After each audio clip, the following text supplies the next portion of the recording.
The microphone means everybody in the room can. That's what it says here, even though my microphone's not working. Yay.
The president of SB Crisis Consulting, who is also our speaker for today. Please show our thanks for Suzanne and SB Consulting for sponsoring this session, and I will introduce to you Suzanne Bernier.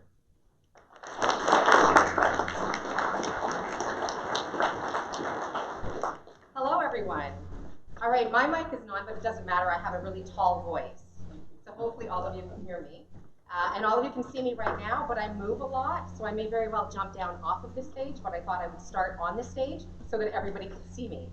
And then you may not see me, but at least you can hear me afterwards if I'm roaming around.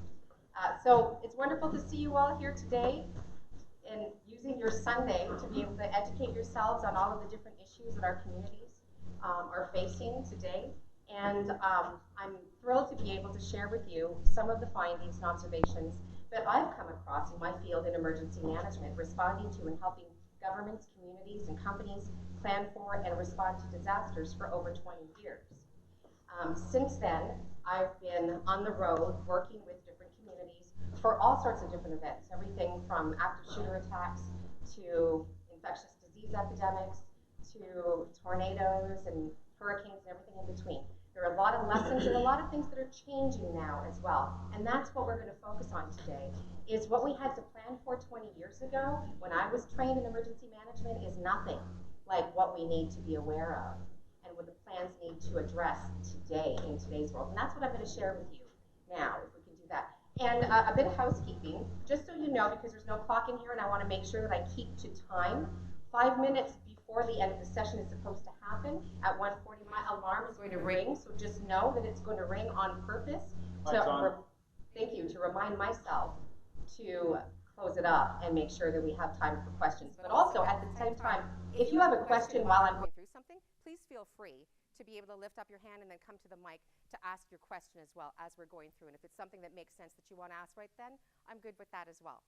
And then afterwards, we'll have some time to be able to answer some questions as well. And on that note, let's get started. As I mentioned, we are now in a new era of emergency management. When I got trained in the field 25 years ago or so, we were trained to respond mostly to natural disasters, some human-caused accidents, but if you can imagine back then, there was really no internet, there was no Google, there wasn't social media. There are so many different things now that are involved, that exist over the past 20 years that have come into play that really are shaping our future positively, but also they're impacting how we are responding to disasters and the types of disasters that we're facing now in all communities all across the world, including in our own country. What are our current top risks and threats? If you look at them now, they're very different than what they were just 15 years ago. Cybersecurity is a number one issue. We'll talk a bit about how that's affecting individual communities as well. Active intruder attacks. I don't say active shooter, and we'll get into why we use the term active intruder attacks, because it's not just guns, as we are seeing, that are being used to attack groups of people. Terrorism, That can be domestic terrorism or otherwise. Severe weather events, they're still there, and I think we can all agree that they seem to be getting worse and are more frequent here and around the world. Mass protests and civil unrest, something that we would see halfway across the world sometimes on a regular basis, but what we are seeing more and more of now on our side of the world as well. Infectious disease outbreaks. Well, you know, I put this together before the coronavirus was what it was to date, but I knew that something was going to happen because it seemed to be very SARS-like. We'll talk about that as well, and I'll let you know what we went through to be able to plan accordingly and respond to it and see how we could get through it at the City of Toronto when we had 44 deaths from that infectious disease outbreak. And then reputational crises, something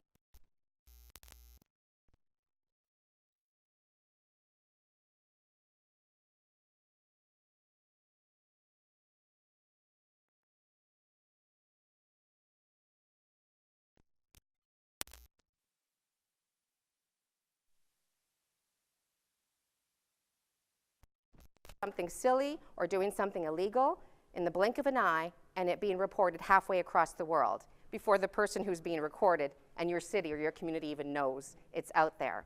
So we have to be aware of all of that stuff. How do we make sure that we can try to prevent these kinds of things from happening? So we'll talk about that based on some lessons learned and case studies that we've seen across North America. Let's talk about cyber.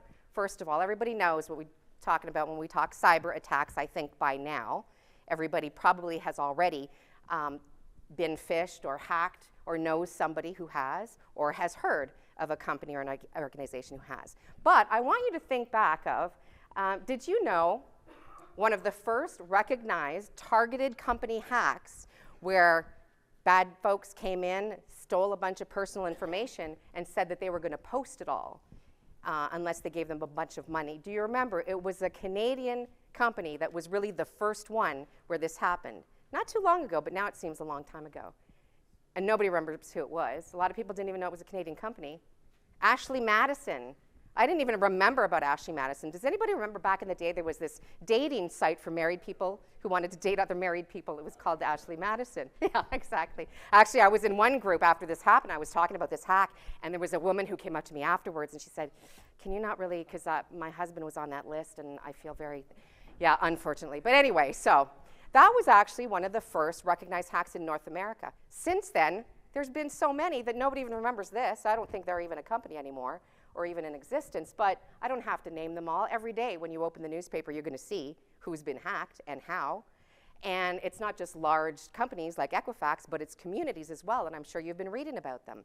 Communities who have their, who now are getting hacked as well, and people are holding your information at ransom.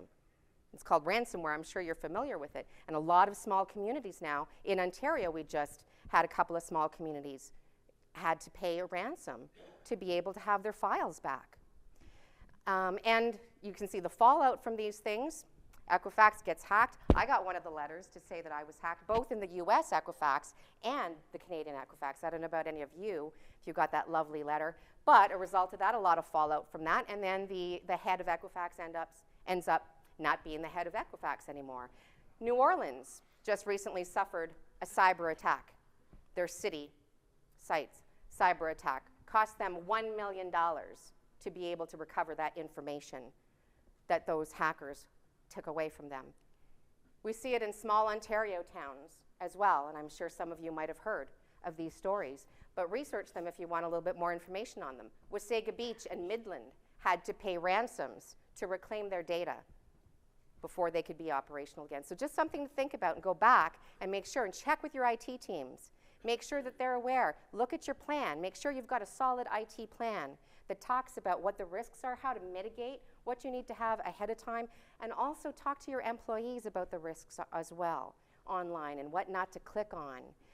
There's a lot of things that you can do to be able to try to make your IT more secure.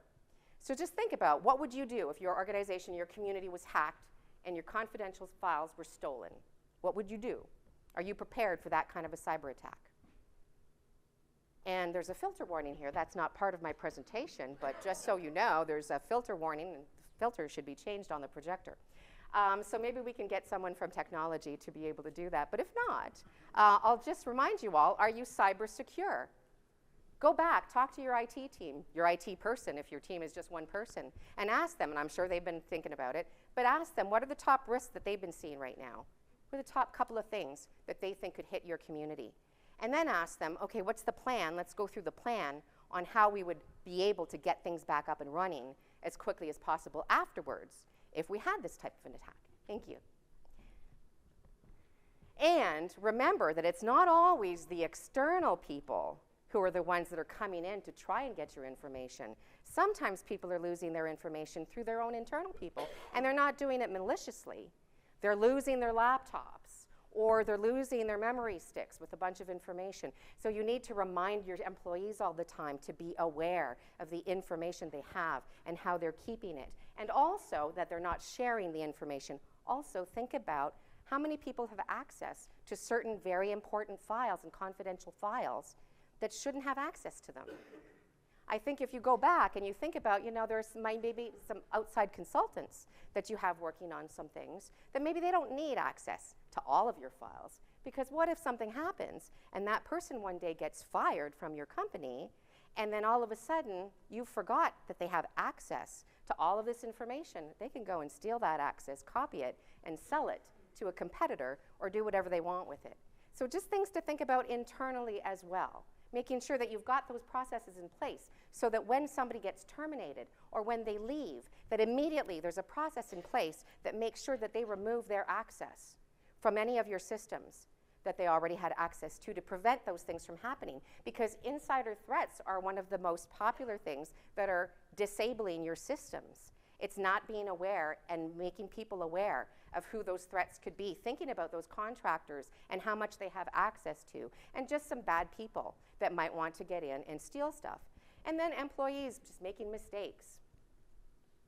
An example is, like I mentioned, there was a company, a large property management company in Canada who had a consultant working on something, and there was a disagreement, and they said, okay, the contractor only has 2 weeks left to work on this term, and then we're terminating you. In the meantime, that contractor had access to every single confidential file in that company. If they would have been somebody who would have wanted to get back at that company, it would have been a bad thing, bad decision. They never thought that while they're terminating somebody and giving them that 2-week notice, they still had wide open access to everything. Just one example of what to think of, because luckily nothing happened from that, but you could see how it could with a different person in a different mindset at the time. So what's your major cyber risks? Lack of or inadequate policies and procedures on what people do with information security. Failing to monitor the unauthorized use of your systems. A lack of communication and educating your staff on what to do and what not to do. And a lack of a disaster recovery and information security plan. I'm hoping that all of your communities and your organizations have those, or at least it's maybe one person that's sitting there. Talk to them about what that plan is and what they're thinking the risks are right now. And a few resources for you to take back. There's something called the National Cybersecurity Alliance out of America that have a lot of good resources. So if you want to bring that back to your IT folks to have them take a look at. Cybersecurity and Infrastructure Security Agency has some great resources online. You can find them under CISA.gov, CISA.gov. And then Canada's National Cybersecurity Strategy you can find online as well. I have the PDF for those of you who want me to send you a copy. If you can't find it, please take my business card and email me, and I will send you a copy directly. Okay, let's get into another risk currently, terrorism. And we know it happens anywhere. It could happen anywhere, and we need to be aware of it. I'm not here to tell you that, we should all be having active shooter plans in place or terrorist plans in place. No, that's not the case. But I am saying that it is real, and it is a threat that we just need to be aware of. And the way that we would normally respond in a crisis to any incident should be the same as we respond to this one. So as long as you know that you've got a good crisis management plan in place with a good crisis management team, with the right team members who are trained in knowing what to do, then they should be able to respond effectively to any emergency situation, whether it's a natural or a human-caused disaster, or anything in between. That's the most important part, is to have that base in place. Active shooter, and you have also seen that active shooter attacks happen here, and they happen everywhere, unfortunately. And because of that, we have to be aware of that and think about what we might do within our own communities. How would we be able to handle something like this? Let's talk about a case study of a community that I've been working with very heavily in San Bernardino, who suffered a major active shooter attack. And I'll talk about some of the lessons learned for you all to go back to your communities and think about what you would do if this happened to your own community. But as we say, it can happen anywhere. It doesn't just happen at schools. We see it happening everywhere now. And like I mentioned, it's not just active shooters, but it's active attackers. We saw it earlier last year in Toronto of the van attack, and we're seeing more and more. I don't know if anybody's heard, but we've also had an active scissor attack in an office building in Toronto, where a colleague just had a breakdown at the time and took a pair of scissors and stabbed 7 colleagues. So you can use anything as a weapon, and you never know. But of course, most of the active attacks are with guns. But let's remember, because there's so many of them now, but the Las Vegas one, if we think about that one, is a different one, because we had so many people coming from different communities into one community. And then they all go away to their own communities. So I want you to think about that for a second as well. One, what would you do, and how would you respond, and what would you say to the community if this happened in your community? If you were Vegas, how would you respond? What would you say? Now, if you were not Vegas, but one of your employees, or your mayor, or your reeve, or somebody from your community was at that concert, and they died, or they survived, would you say something? What would you say? What should you do? And I'm not sure, but there are a lot of different companies and communities that have been directly impacted by that one event. And so many communities now that are individually thinking about how they can continue to support those victims' families or survivors who were impacted from that event, and now they come home and they don't have a group or a community to be able to heal with. So that's some of the things that we're thinking about now that there are so many more of them, how to be able to link those active shooter victims and survivors together so that they can heal together, even though they might live in different countries even. What would you do to communicate if you were the store who sold that perpetrator his weapons? That's stuff that you kind of have to think about if you're the store owner as well. Would you say nothing, or would you say something? I don't know if any of you recall, but the Guns and Guitars owner actually came out with a statement. And regardless of, we're not going to get into it, but they said they mourned for the tragedy and explained that he was a customer. And I feel that this is a good message for them, that they felt that they needed to come out. It all depends on the business. Some people would choose to remain silent, or the message would change, but just to show how one active shooter incident in a community just affects so many other people and so many other areas, and not just in that community, but elsewhere as well, especially if it's an event like this. Orlando, Florida, you all probably remember the Pulse nightclub shooting in Orlando. I've worked a lot with some of the survivors there. Just one tip from one of the survivors from Orlando, that's Josh Garcia. Josh Garcia is a survivor and was the manager of Pulse nightclub when the Pulse nightclub shooting happened. And I asked Josh what his top tip would be for me to communicate to people afterwards from what he went through. And he said to keep using social media to be able to communicate with people, because that was how he was able to start getting messages out to people right away through Facebook, to be able to let people know to stay out of the area, because the shooter was still in there, it was happening, and he was sending out that message while he's hearing the shots from the parking lot. So anyway, just a tip from Josh Garcia, who I'll be seeing next month.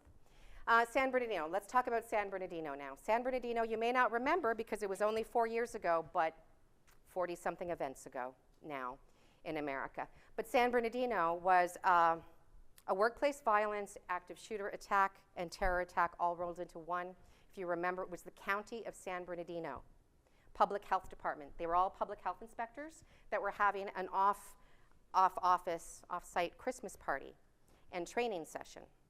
And halfway through the training session Christmas party, one of their colleagues left during the lunch and then came back with his wife and in full fatigues and shot up all of their colleagues in a conference room about the size of this. And they came in and did that. In the end, 14 people were killed, dozens injured. I've worked with several of these individuals, the family members and survivors who want to share their lessons from it and let people know and communities know what they would have liked to have received or what they need to receive now. So I'm going to share a little bit of what they have told me that they want to share with people. There's that filter warning again. So some San Bernardino lessons learned. Like I said, unlike most active intruder attacks that you'll see out there, San Bernardino was all three rolled into one. It was not only an active shooter, but it was a workplace violence event, and it was a terrorism incident all rolled into one. Now, some of the lessons learned, apparently, and this was told to me by one of the victim's family members, HR was advised of concerns about that colleague who took out the attack apparently several times prior to the attack. I can't tell you what was done or not done. I can only tell you what was related to me by the victim's family member who said that several times there was nothing done. I don't know, I can't say, but just think about that. The ultimate consequence of inaction from someone coming and multiple times telling you that they have a concern of a colleague.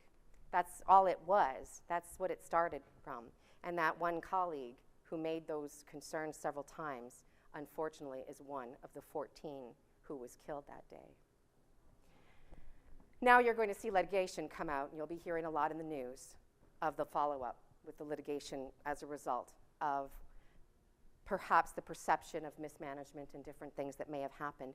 But how would you know how to respond to something of that magnitude when this was the first one of its kind? It was such a challenge. I cannot fault the community. Imagine if you were the first community ever to go through that. No one has a plan to be able to go through that.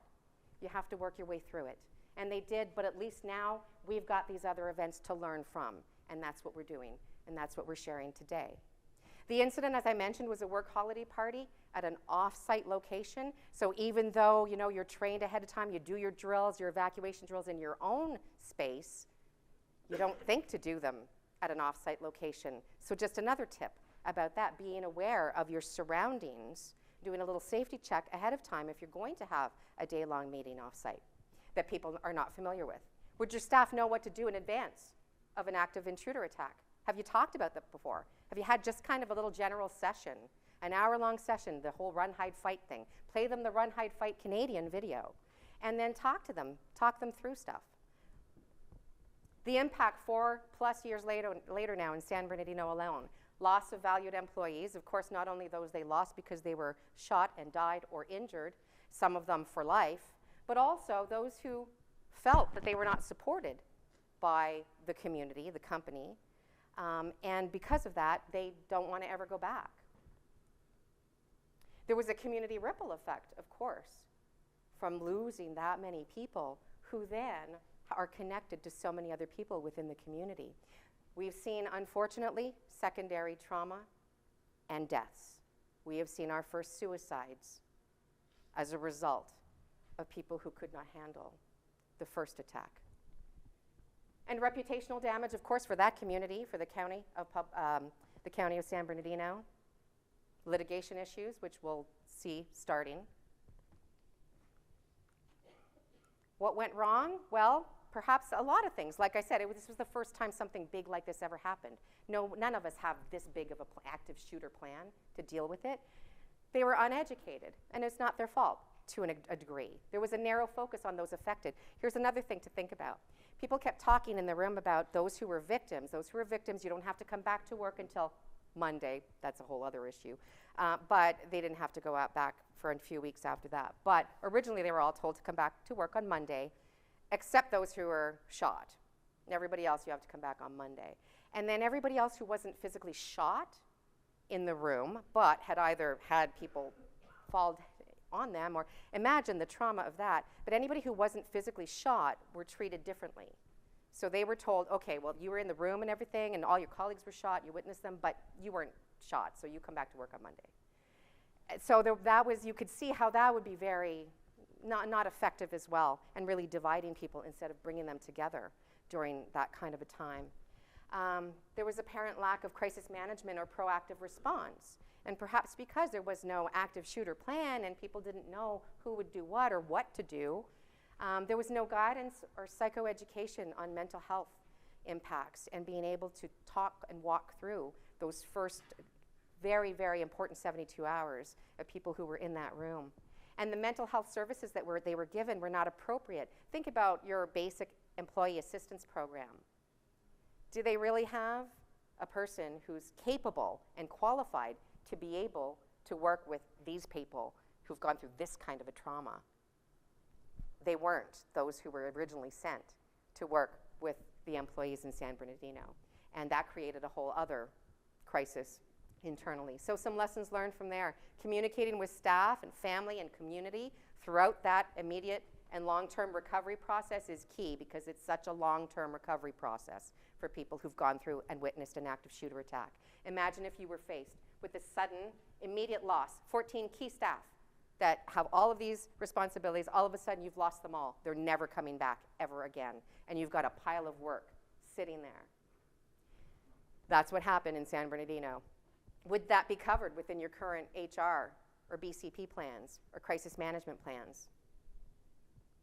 Would your current plan support both the physical and the emotional and psychological recovery in the long term after that kind of an event? And think about, before we go on to the next session, internal versus external threats. Because sometimes I'll get people that say, well, okay, that's different than a workplace violence event, and how do we plan for that? Well, a workplace violence incident can be caused by either a current or former employee. It could be a random stranger off the street. Either way, the response and the recovery would be the same. How you respond to that, regardless if it's somebody internal or external, you're responding the same, you're recovering the same. The difference is how you plan for it. So I'm hoping that all of you have some kind of a plan that talks about, do you have people, plans, and programs in place to help your staff identify and report concerns or suspicions of a colleague before things happen, like I mentioned in San Bernardino? And do you have someone to go to report something like that? Is it the right person? Because that's another issue. If you appoint the wrong person to that kind of a role, people aren't going to want to report to that person what's going on, so it'll be kept in. Think about making sure who would be the right person that people would want to talk to and share that with. And make sure that you have somebody appointed for that. And externally, are there measures that your community can take to prevent outside attackers from accessing your workplace or your employees? So think about that too on the planning stage of it. Again, on active intruder preparedness, have an emergency plan, maybe an emergency notification system to help get the word out. Do a drill, active shooter drill, to make sure that your employees know where the exits are, walk them through it. And then raise awareness, have little training sessions with them, perhaps play the run, hide, fight video for them. And if you want to think about an emergency notification system, if you don't have one yet. I'm going to also, for anybody who wants this, and you send me an email or give me your card, I will send you this. It's just an active intruder tip sheet, really, that will walk you through what to think about on the planning stage and the response and the recovery stage of what communities should be thinking about and doing. So I'll send that to you as well. Now, severe weather. Well, we're certainly seeing a lot of that everywhere, aren't we? Not so much here right now, which is pretty good. But normally it's something like this every time I come here.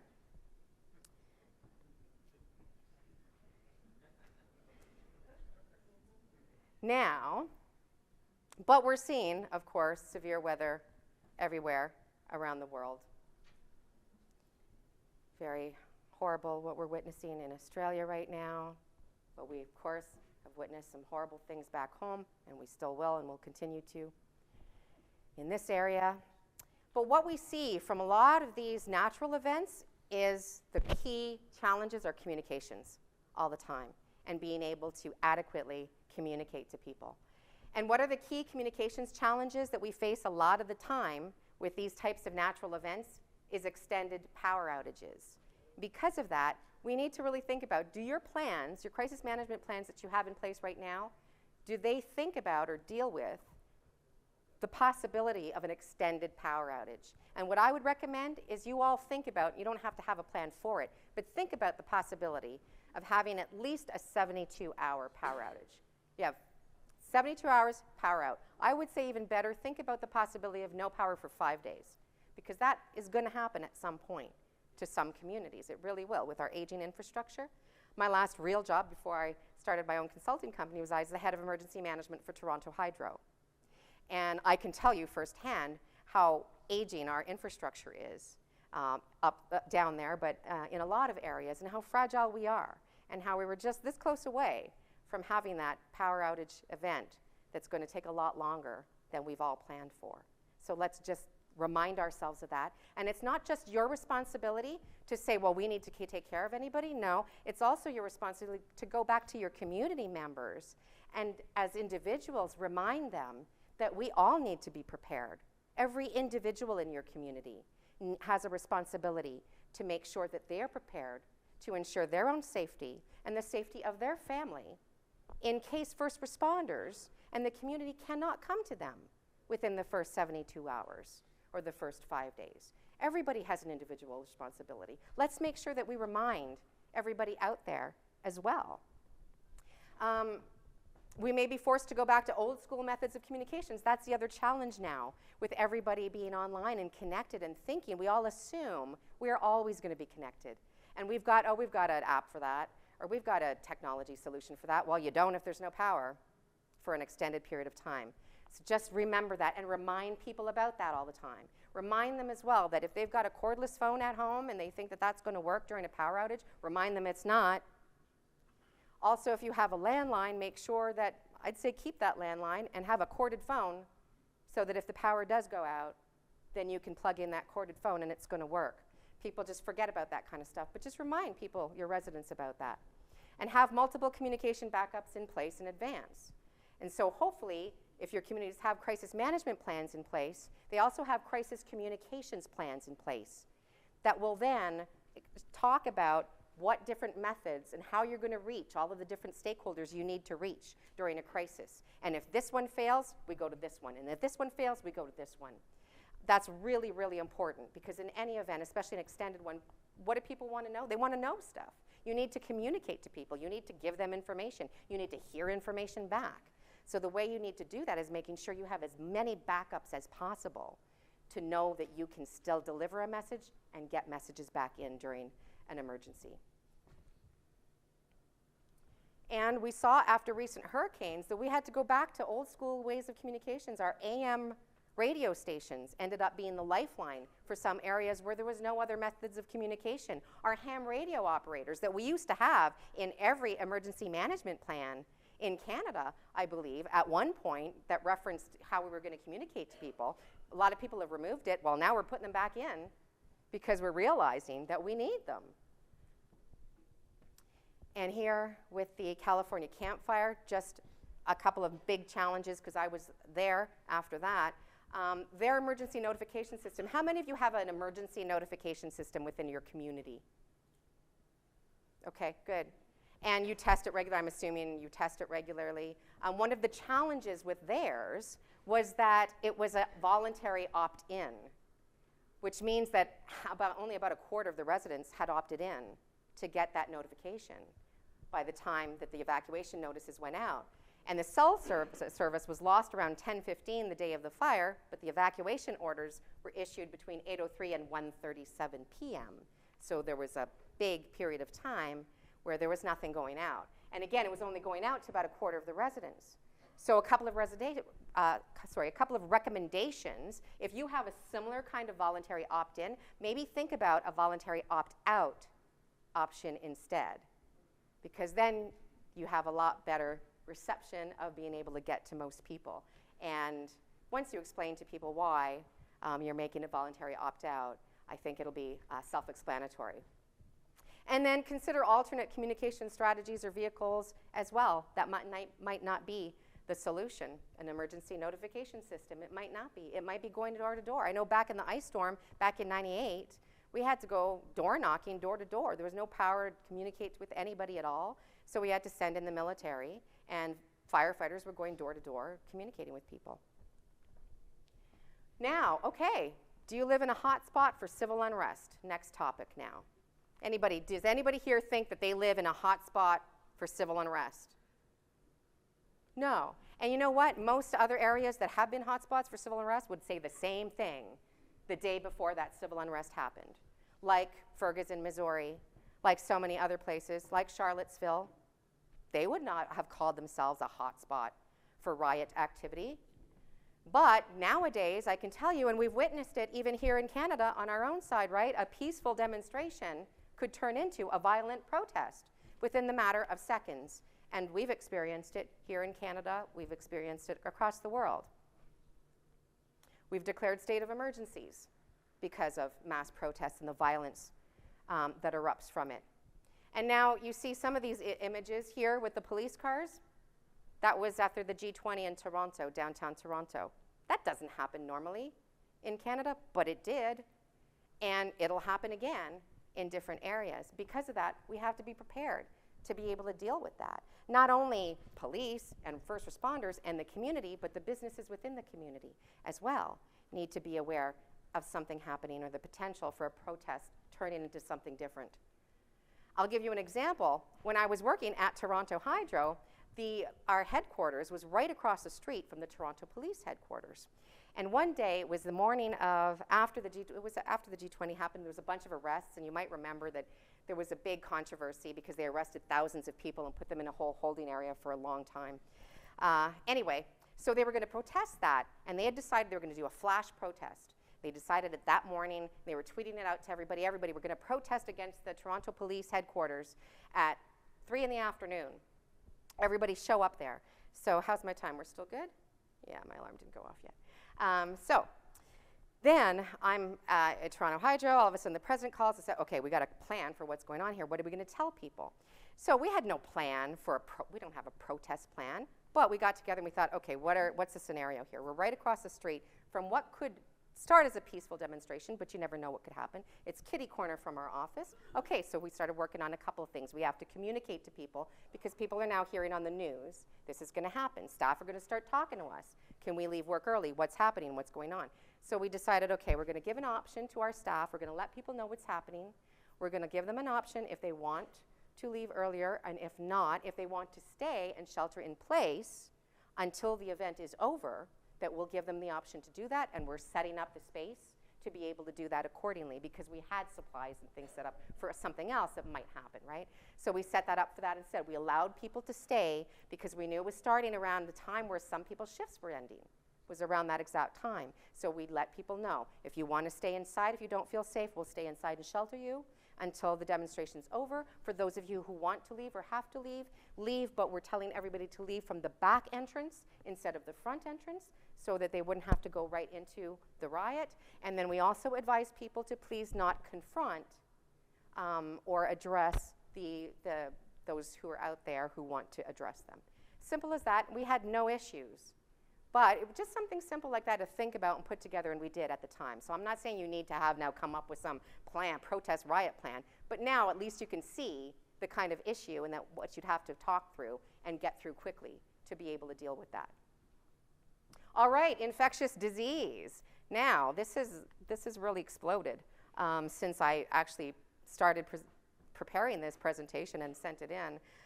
So we'll talk a bit more about coronavirus because that's what's key right now. But I want to talk to you about something that I've been saying for several years now, is that there's a lot of stuff out there that could end up being a problem for your community or your company or an organization. And it's not just about coronavirus.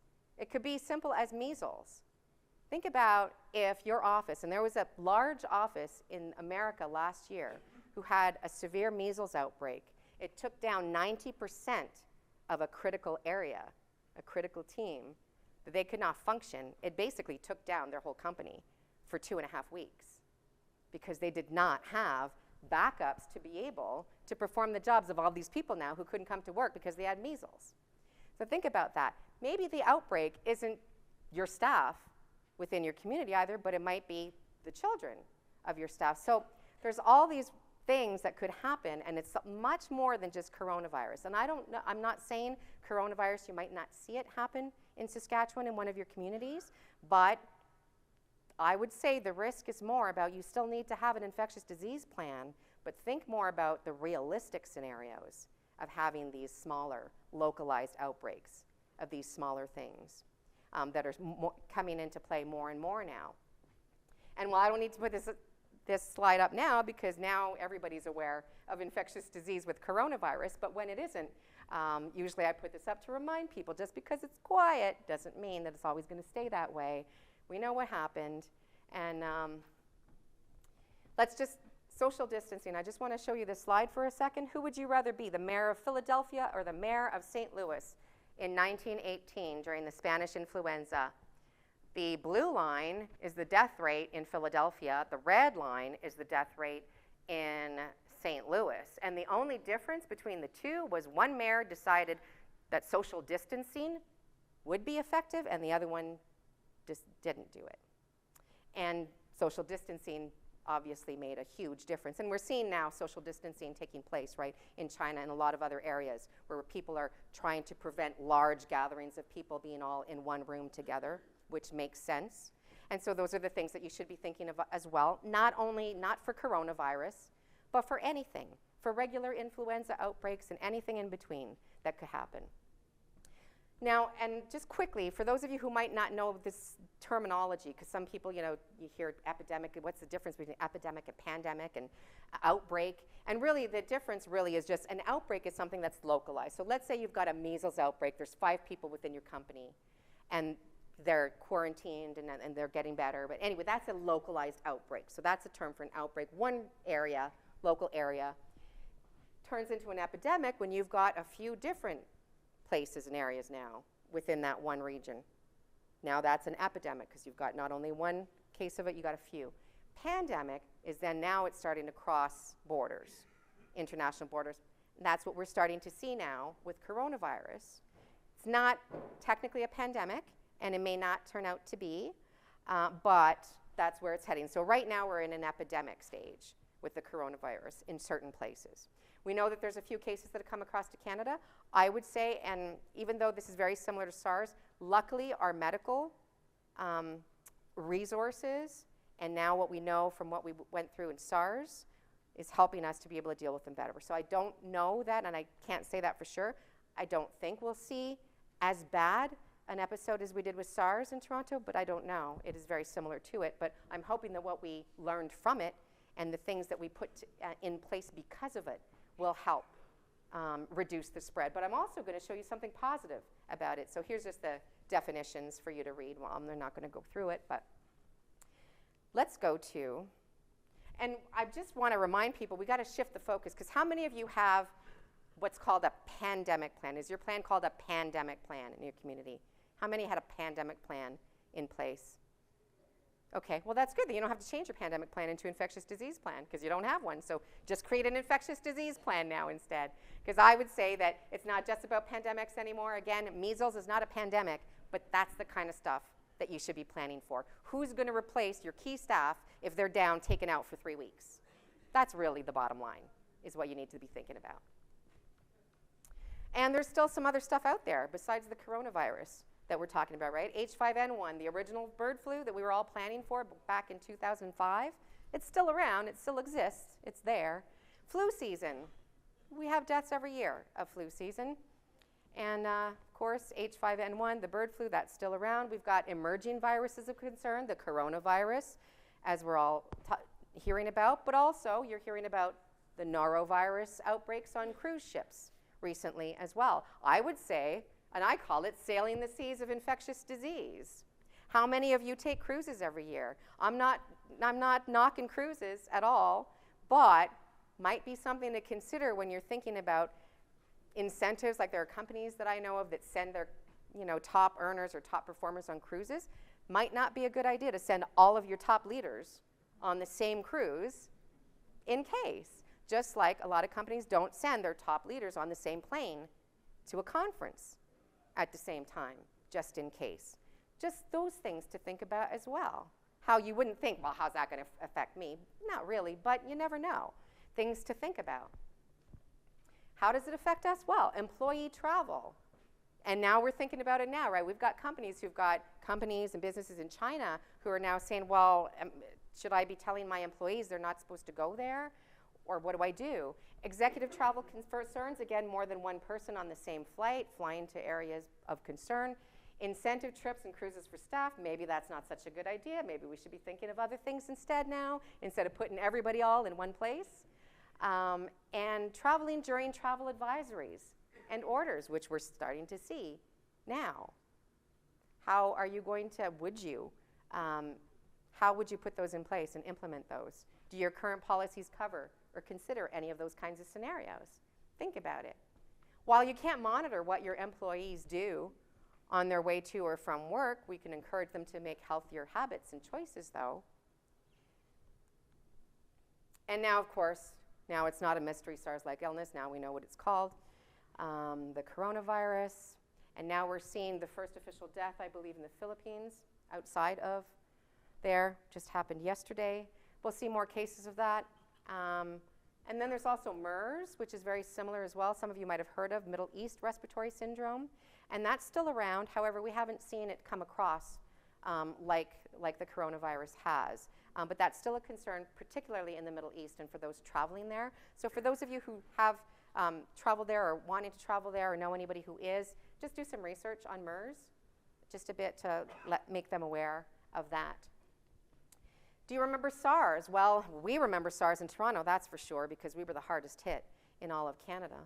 And we had 44 deaths. And I'm just going to walk you through the timeline because it's encouraging in a way, because I do feel that because of what we went through with SARS, one, we're going to be much more adept at handling the cases that we do see come across in North America and dealing with it and trying to reduce the spread of it becoming any larger. But also, I want you to see how quickly everything happened with SARS, because I believe that's how quickly we're going to see things happening and it getting eradicated with this new virus as well. So some facts and figures. It was called SARS-CoV. It was in 2003. It was first reported in Asia in February. Then it spread to more than 30 countries. Before it was a global outbreak that was contained. They had more than 8,000 cases and nearly 800 deaths. And since 2004, though, there have been no known cases of SARS reported since. All right, so I'm not going to walk you through all this, but what I wanted to do was just to outline, and if you want, if any of you, and I don't know if you get this presentation afterwards anyway, but you do? Okay, perfect. So you'll be able to go through this, but I really just wanted to show you, and you can't really see, but from this timeline, and I'm just going to hop over here for a second, so you won't see, but February 28th, 2003, there was an elderly couple returning home to Toronto from China. That was patient zero. Patient zero, February 28th of that year came across, landed in Toronto. A few days later, the person dies. Their son dies a week later. A couple of weeks later, the WHO's, the World Health Organization's, Dr. Carlo Urbani notes outbreaks in Asia, China, and Canada. Emergency travel advisories issued. 2 weeks later, global health alert issued, so now we're in a global health alert. 2 weeks later, or not even, the province of Ontario declares a provincial emergency due to SARS. But then 4 days later, Dr. Carlo Urbani, the head of WHO who found the disease and diagnosed it, dies.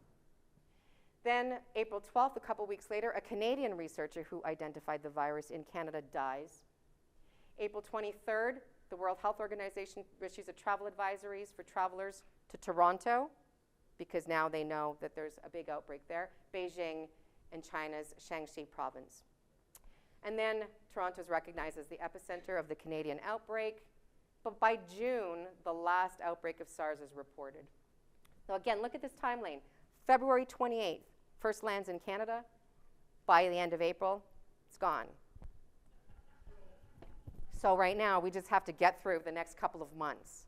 But as, again, from seeing all of the work that was done and all of the policies and procedures that were put into place afterwards when they were able to figure out what SARS was and how to deal with it and handle it effectively and safely, I believe that's what's going to help us as well. So while there is some panic out there, here's another thing that I would suggest to you all. For any of you who are considering suggesting to your communities to wear face masks, please don't.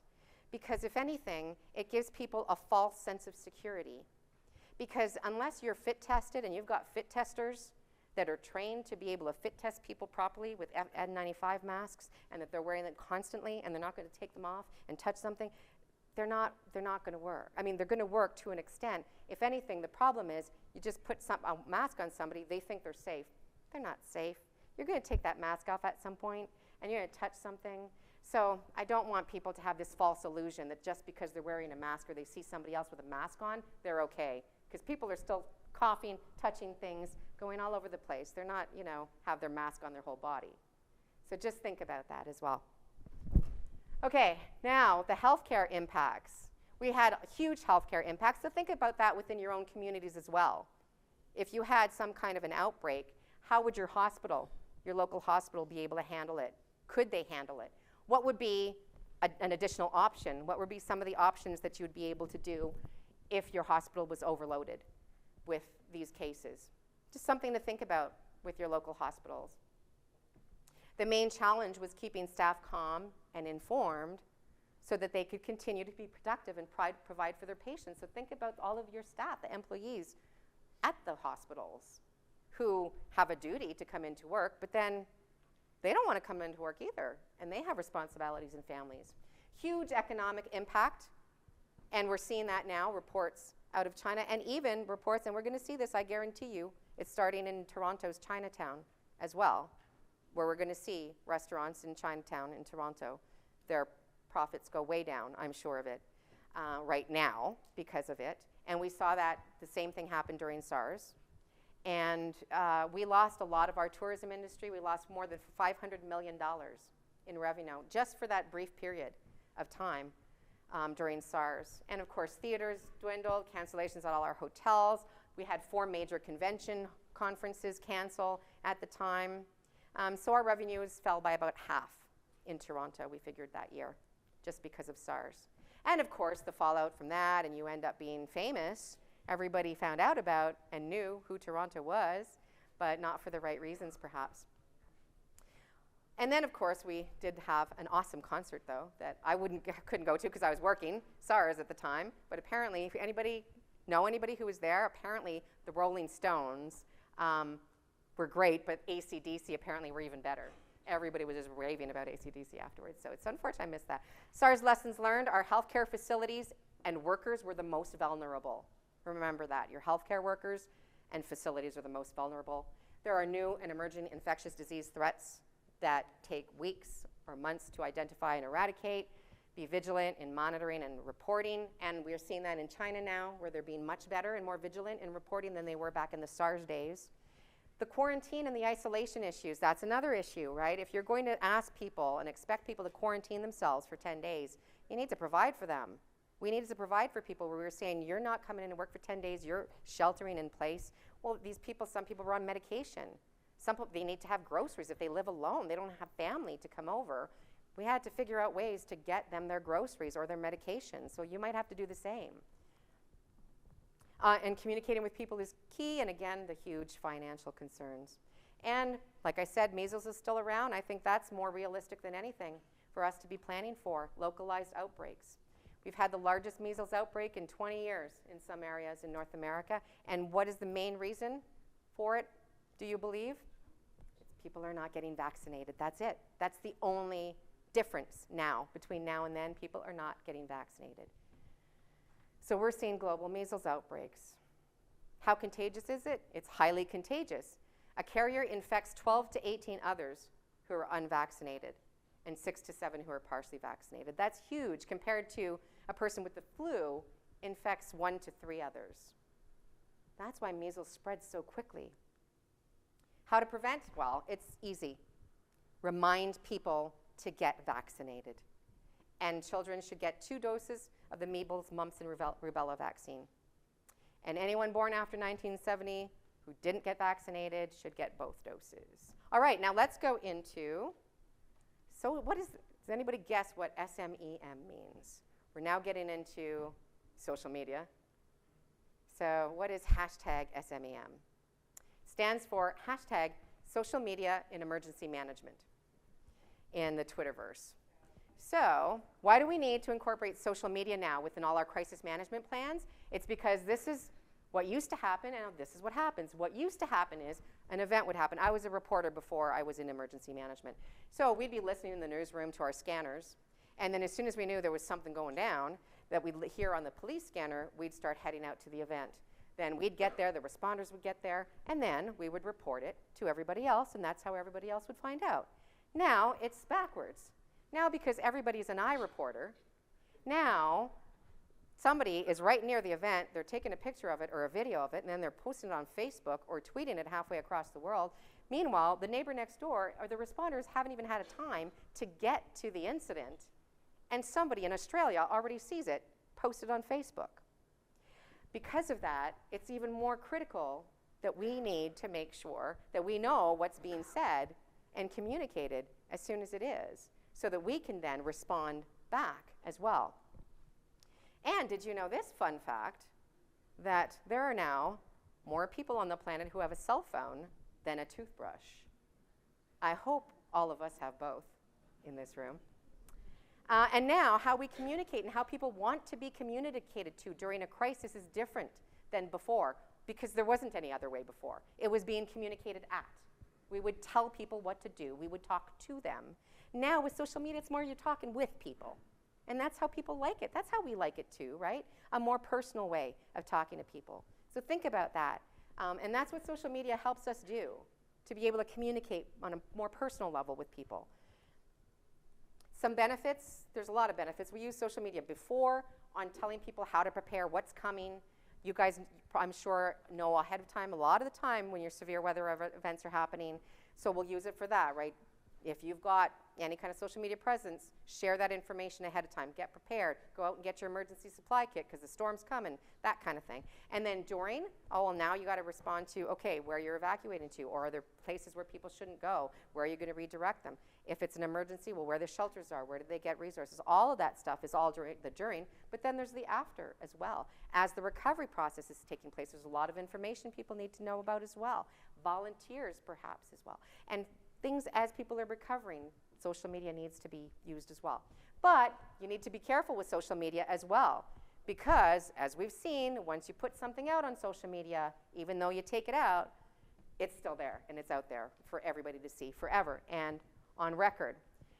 Like we've seen, some mistakes happen as well now because we've got social media, we've got a lot more use of technology. Does anybody remember when this happened? Yeah, so that was a mistake that happened, and normally that shouldn't have happened. But that is something that we're going to see more of, unfortunately, because people have systems now to use this. Sometimes errors happen and human errors happen.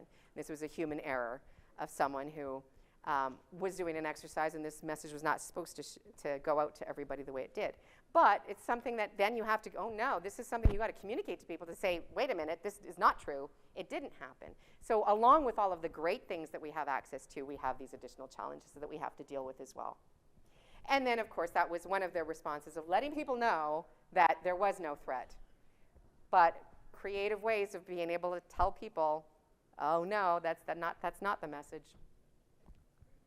And then, I don't know if any of you heard that we had a Pickering nuclear alert in Ontario. So we have a big nuclear reactor facility in Ontario. And a couple of weeks ago, there was a test of the notification system out of the province of Ontario's emergency management organization. I don't know what happened for sure, but something happened. And during that test, instead of putting out a test notice that there was a nuclear facility event, it went out to everybody in the Greater Toronto area.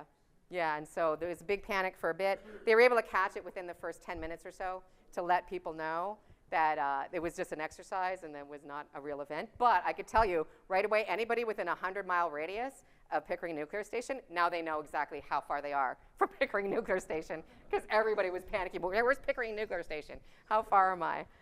Yeah. So that was another challenge. But again, a great thing that they have the capability to let people know right away.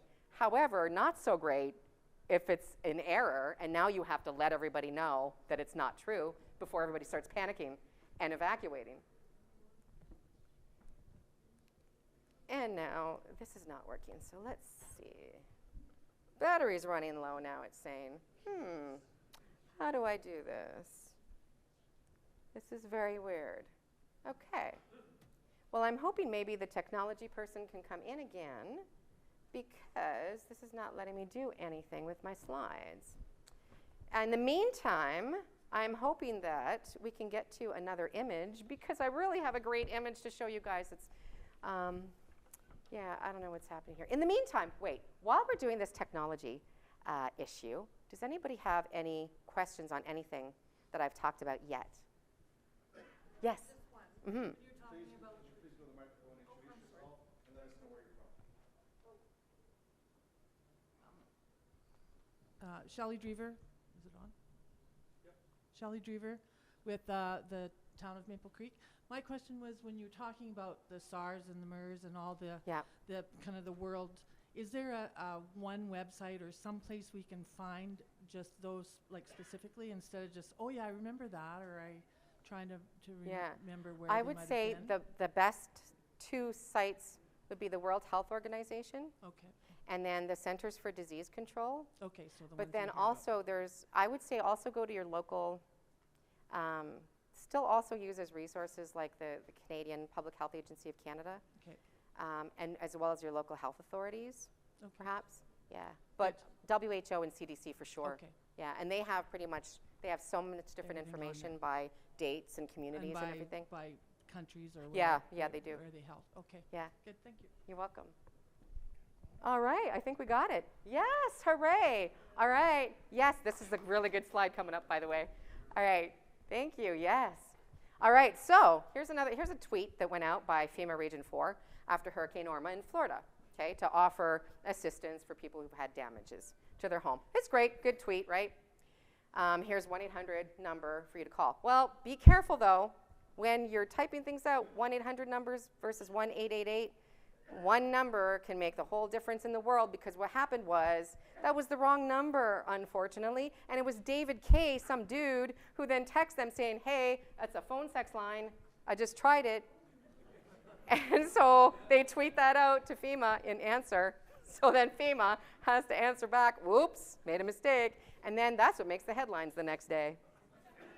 It's not how great FEMA was by offering assistance, by offering that 1-800 number and being the hero to the community, but instead that ends up being the headline. So just to be cautious and remind people who are tweeting or typing things out, especially with numbers, one number can make a huge difference. And then remember and remind people that even though you delete a tweet, they've had time, or anybody who's seen it ahead of time has been able to take a screenshot or retweet it to anybody else, so it doesn't matter if someone thinks they've deleted it, they've deleted everything. Remind everybody, and especially your staff. This is about the security for cybersecurity and of themselves as well. Don't put anything in an email or electronically out there that you wouldn't want published in the media or for your mom to hear, bottom line. And I'm not saying Big Brother's out there, but it's kind of like that in a way, right, with all of this now. So we really need to be careful about that. And now I'm putting this up, and I don't want to talk bad. I'm not talking bad about this at all to our former mayor who passed away, Rob Ford, but I'm sure everybody's familiar with Rob Ford and what happened to him and his story. And that's just a very cautionary tale for any community leader. And it could happen to anybody. And it doesn't mean not this exact action or situation, but this kind of scenario could happen to any of us. You know, with not knowing ahead of time that someone is recording us in our private time, doing something that maybe we're not even aware we're doing or shouldn't be doing, and then all of a sudden it's somewhere because it's going to make the news, or it's going to make somebody money if they sell that to somebody, which is exactly what that case was all about. So I want to remind you all to think about that, and remind everybody in your area, in your community, and your leaders to remember that.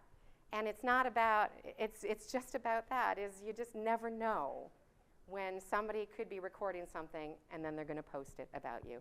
And then that could impact your whole reputation as a community just because of one person and that video that showed up. Because I can tell you, anywhere in the world, whether it was Australia or Japan, anywhere I went, after that happened, and after those videos came out, first thing anybody who, when they'd meet me and say, I'd say I'm from Toronto, first thing they'd say is, oh, Rob Ford. He became known everywhere because of that. You don't want any of your other community leaders to go through that and have your community known for that instead of the good things it's known for. So when something bad happens, you have three choices. You can let it define you, you can let it destroy you, or you can let it strengthen you. So we've seen today some examples of how communities have chosen to respond or not to things. I'm hoping that you will do the right thing by making sure that if something does happen that's bad, and we can't prevent everything bad from happening, but when they do, figure out ways to let it strengthen you. Remember, the reputation of 1,000 years can be quashed by something happening within not even 1 hour now. This is an old Japanese proverb. I'd say now with social media, your reputation can be damaged within 1 minute. I'll just give you an example of this guy. Anybody recognize this picture at all? The gentleman with the glasses? Do you remember the United Airlines flight last year where the customer got dragged off the plane because he refused to give his seat away to somebody? There's my 5-minute timer right there. Anyway, so that was the passenger who got dragged from his seat, and for 7 days, that ended up being the face of United Airlines, was the passenger, not the inset picture, which is the head, the CEO of United Airlines, who chose not to respond right away and didn't make the right statement right away. And so instead, because of it, everybody just went right back to what was the good picture that everybody wanted to see. Unfortunately, that was not a good week for United Airlines. So what you want to do is you want not that to be the picture. You want your CEO or your organization to be the picture instead, and that to be the message instead of that showing up for a week on every news outlet. And show you care, which is something that they didn't think to do afterwards. And be right, be first, and be credible. You'll gain trust, and then people will want to listen to you and take action. Turn the crisis into opportunity. I'm just quickly going to go through the pros and cons of social media. Remind everybody as you're doing your evacuation exercises or exiting the building, don't tweet about it beforehand. I'm just going to quickly fast forward these because these were just fillers in case we had time. Another thing to remember, we used to have to deal with rumors. We've always had to deal with rumors during emergencies. Now we have to deal with visual rumors because of social media as well. So this is one that comes up a lot. How many of you have been to the Eaton Centre in Toronto? There's no sharks in the Eaton Centre in Toronto. There's no sharks anywhere near there. But after our big flooding a couple years ago, oh yeah, sharks in the Eaton Centre. And these come out all the time. So just a tip from good old Abe. Get it? All right, so we won't talk about social media strategies because I think we've done our time here. Remember, whenever you do an exercise to test your emergency plans and your crisis management plans, ensure that you talk about social media and having some random social media injects in there, because nowadays everybody is tweeting about and Facebooking about every emergency that's out there. So that's just reality now. And some resources for you. Again, that'll be in the bottom of the slide so that you can access them to know where to go for more information on disaster preparedness. The National Center for Disaster Preparedness out of Columbia University is fantastic. It's got a lot of resources on there. If I can be of assistance to any of you in the future, I help communities plan for, prepare for, recover from. If I can help at all or steer you to someone else that may be able to help you, please come to me, reach out to me, link me in on LinkedIn. I've also got some cards here. I would love to meet you one-on-one. I'm going to be here for the rest of the day and tonight as well. And I'll open up, I think I have 2 minutes for questions. Again, a few resources for you to go through. But we will make this world a safer place. We are. There's a bunch of great people, like some of you in the room today, that are doing that. We're going to keep doing that. And thank you all for all that you do to make sure that your communities are safe as well.